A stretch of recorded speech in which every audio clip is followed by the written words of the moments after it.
This is Kevin Munoz from Peak PT. I'm here to talk to you about macronutrients.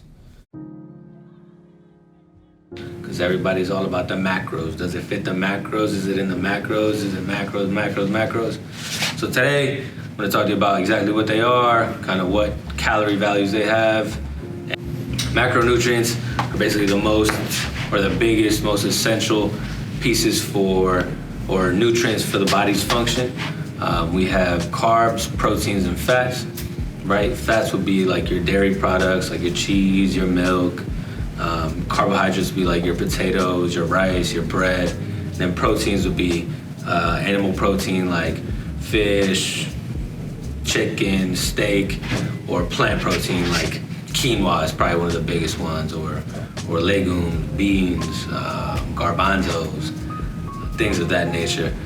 So a lot of people kind of don't know what macronutrients are, so that's an example right there.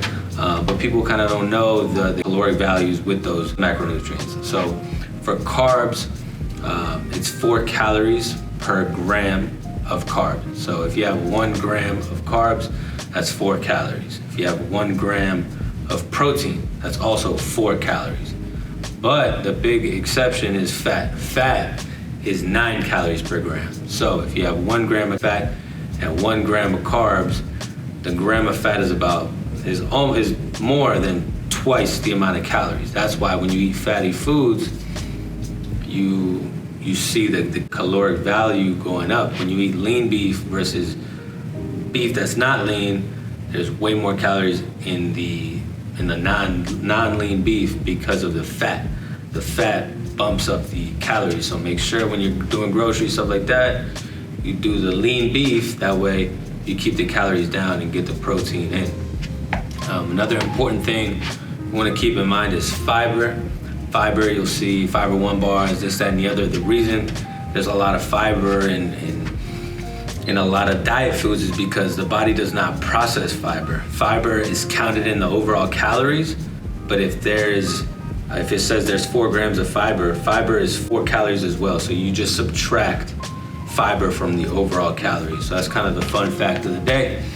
And I also wanted to talk about what these macronutrients do for you in the body. So as far as fats go, they'll help you with your hormone regulation, like all your growth hormones, stuff like that. It's very important for you to get the proper amount of fat in. Carbs help you with your energy. So let's say you have a game, for example, I play soccer, let's say I have a game in 3 hours or something like that. I want to make sure have a meal that's kind of heavy on carbs, that way I have kind of an immediate energy source for the game. And then as far as protein goes, protein will help you rebuild. So after your game, you'll want to get in some protein to rebuild the muscles that you just tore down, that you just used on a pitch, especially with weight training.